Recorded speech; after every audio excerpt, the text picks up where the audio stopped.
All-time sports editor Chris Korman, joined by Dustin Dopirak and Lynn Hauser, who has already made a few inappropriate jokes as we prepare off camera. Hey, but we got the triple crown of coverage today. Yeah, 3 deep. I gotta think it's the best high school coverage in the state. I can't think anybody else. We kicked it on it. Yeah, that's right. We got Chris Howell. We got Chris Howell shooting video. We got Jeremy. We spent most of our staff here. So South holds on to beat Harrison. It's a late charge by the Harrison squad. A very game Harrison squad, hit a lot of shots in that second half. Dustin, you're writing the game story. What was your breakdown of how it went? Well, I mean, South was just, a little bit sloppy, basically. I mean, they looked like they were going to run away with it up 19-7 after the first quarter. Some guys got in foul trouble. They had to play with, like 3 of their 5 starters on the bench for most of that second quarter. And then, so that sort of allowed Harrison to kind of hang around. And then they started turning the ball over a little bit in the third quarter. Harrison made some shots, made it a ball game. Got it back to within 5, I think, was probably the closest it was. They needed a big shot. Spencer Turner hit this huge three-pointer, I guess, when they get an 8-point game with 5 minutes left. Yeah, and from that point, South didn't really cruise necessarily, but they were kind of in control. They just sort of needed to draw fouls, hit free throws. Definitely stayed out of the In case you guys are wondering, there's a leaf blower going on right now. That's our background music. Yeah, inside the giant gym here in Seymour. How's you've seen South a little bit this year, sort of have a good feeling for them. What do you think happened today with them letting it get away a little bit? I think it's a case of playing a team twice in one season. They just played them February 20th, won rather handily, and it's just hard to come back and duplicate that sort of thing in such a short time as how you found out with Northwestern. And I think Harrison just made a bunch of shots in the second half. One time they were just blistering the net. They ended up shooting 50% the second half only because they probably missed their last 4. And it was just more them making shots. I didn't feel South was ever in danger of losing the game. Right. So they have too many good free throw shooters and ball handlers, and you just knew there was going to a backbreaker shot was going to come sooner or later. It was Spencer Turner who delivered it, and I think after that it was pretty much over. Yeah, I wrote in the game chat that a 6-point South lead is like a 25-point IU lead. Yeah, at least.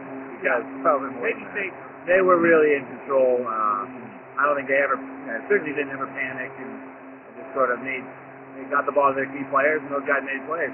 What's the statistical breakdown on there? Well, the amazing thing about Harrison, they made only 1 turnover in the second half, I thought. Both teams had 10 for the game, and like Dustin said, it seemed like South made more than really didn't, but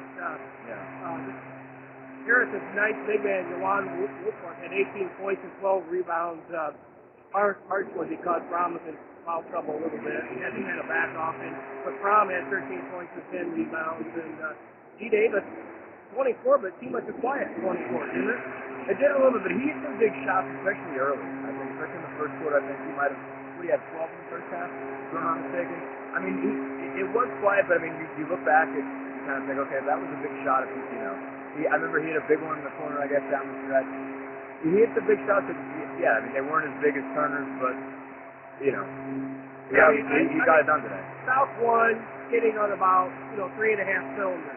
And they did have a tendency to do this in the season, to kind of, sort of toy with teams. Yeah, they got in a lull in the second half. Yeah, a lot very much I saw. Yeah. And so, I think it was still a solid win against the team that's sectional champion is Evansville Harrison, and was sort of familiar with them. And I think that's the danger tonight, is that Jeffersonville's going to be familiar with South. They saw South's best shot early in the season in Jeffersonville. Had a kid that was injured, another kid that got in foul trouble, the big right away. So I look for a much closer game tonight, but I feel, from what I saw in Jeffersonville, I just don't think they have the firepower. Yeah, I don't either. If you're looking for one concern, though, with the team, the South team that has now won 49 games in a row, I think it was their free throw shooting down the stretch. Did not miss a couple front ends on 1-on-1. Just did not seem to have that part going today. Yeah, they were 17 for 31 in the free throw line, and that's, I think, uncharacteristic. They're usually about 24 for 31. But I think tonight they'll hit them. I think they'll be a little bit more focused tonight. They got a case of what a an opponent that is familiar with you can do. And I think this is kind of a good lesson. This is good to wake you up at noon.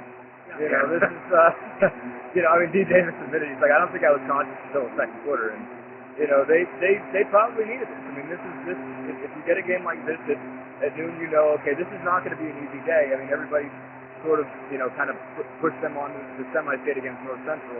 They still got to win these games, and I think South kind of realizes that after today, that they're not going to lay down for you. I mean, Evansville Harrison didn't show up just to shake hands and say, hey, it was nice to play you guys.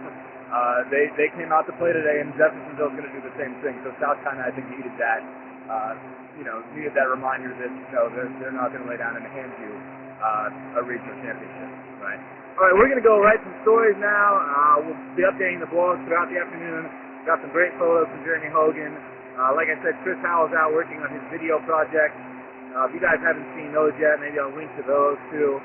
Great profiles of Spencer Turner and Eric Baum so far. So we're going to just keep doing this all day. 8 o'clock tonight, South will take on Jeffersonville.